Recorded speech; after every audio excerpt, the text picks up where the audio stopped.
Hai nakama, apa kabar? Selamat datang di channel Anime Haki. Pada video kali ini kami akan mereview One Piece chapter 1072 yang tentunya akan banyak mengungkap fakta menarik di dalamnya. Oke, tanpa berlama-lama lagi, mari kita bahas bersama-sama. Kita mulai dengan cover story. Ya, cover story kali ini rupanya masih bertemakan perjalanan tanpa emosi Germa Double Six yang memasuki volume ke-27. Di volume ini rupanya masih menceritakan flashback organisasi MADS yang mana Caesar, Judge, dan juga Queen masing-masing mereka menemukan senjata pemusnah massal ciptaan mereka sendiri.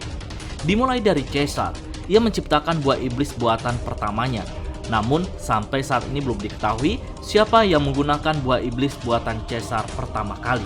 Dan setelah itu, Caesar yang bekerja sama dengan Doflamingo makin gencar menciptakan buah iblis buatan yang dikenal sebagai Smell yang digunakan untuk para anak buah Kaido. Kemudian ada Queen, dia telah berhasil membuat dua jenis formula atau mungkin wabah yang ia gunakan di Wano. Yang pertama, di penjara Udon yang membuat korbannya seakan terbakar dan menjadi seperti zombie. Lalu wabah yang kedua digunakan di Onigashima yang membuat korbannya menjadi iblis es. Namun untungnya, Chopper berhasil membuat penangkalnya. Kemudian yang terakhir ada Vinsmoke Judge yang berhasil menciptakan tombak yang hingga saat ini digunakannya sebagai senjata andalannya.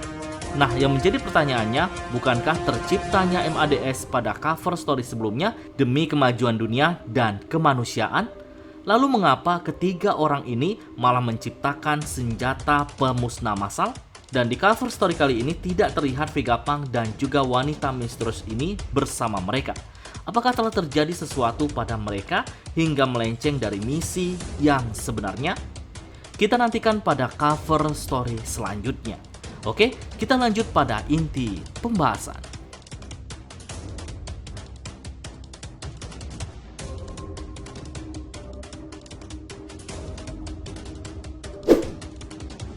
Di chapter kali ini, rupanya Bonnie masih tak henti-hentinya terus mengejar Vegapunk.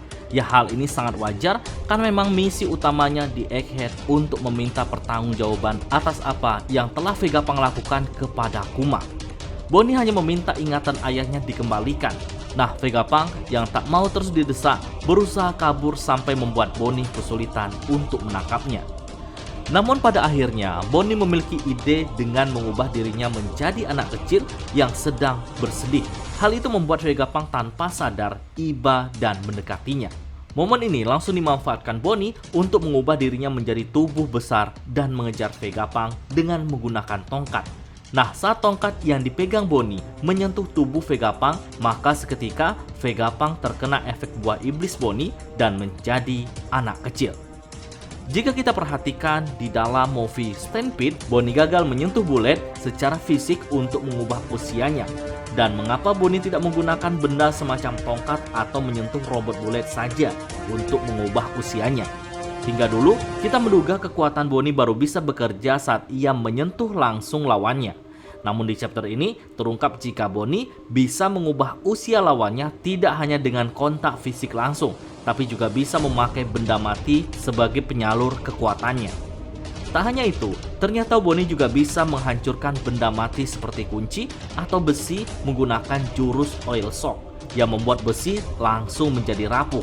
Nah, saat Bonnie masuk ke ruangan yang memiliki lambang kaki beruang, ia menemukan sebuah gelembung yang juga berbentuk telapak beruang. Apakah ini rasa sakit Kuma seperti yang disebutkan Vegapunk atau memang ingatan Kuma yang selama ini dicari Bonnie? Terlepas itu, Kuma saat ini sedang memanjat Redland namun belum tahu apa tujuan sebenarnya. Namun, angkatan laut yang panik langsung menyerangnya dengan meriam hingga membuat Kuma terjatuh. Meski sempat melawan, Kuma yang kondisinya terluka parah terus dihujani peluru. Dan apakah Kuma akan mati di sini?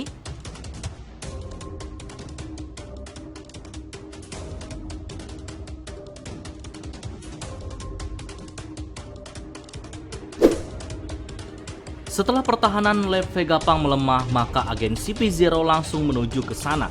Namun secara tiba-tiba, Seraphim juga telah berada di depan lab Vegapunk. Sesuai penuturan Saka, kemunculan Seraphim bukan karena perintah agen CP0, melainkan pemikirannya sendiri. Dalam situasi tertentu, ia bisa memutuskan apa yang harus ia lakukan. Namun mengapa saat Sentomaru diserang oleh agen CP0, ia tidak mengambil keputusan untuk melindungi Sentomaru? Bukankah ia bisa mengambil keputusan sendiri? Apakah agen CP0 dianggap bukan ancaman mengingat ia juga pengendali mereka walau otoritasnya di bawah Sentomaru?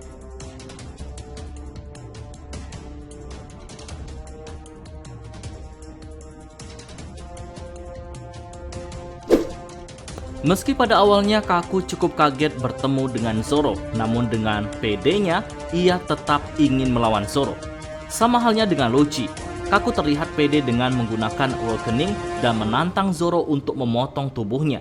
Namun kita diperlihatkan bagaimana Zoro hanya dengan sekali tebasan saja langsung mengalahkan Kaku. Ini membuktikan jika level kekuatan Zoro jauh melampaui Kaku, meskipun Kaku sudah bertambah kuat dengan kekuatan Awakening-nya.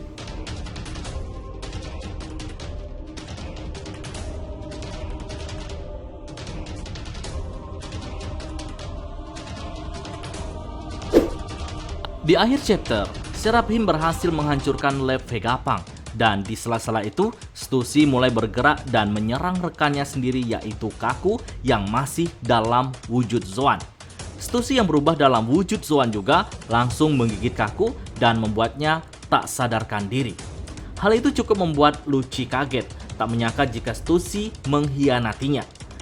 Di sini baru terungkap jika Stussy bukanlah manusia asli. Ia adalah ciptaan Vegapunk bersama rekan ilmuwannya saat masih di organisasi MADS.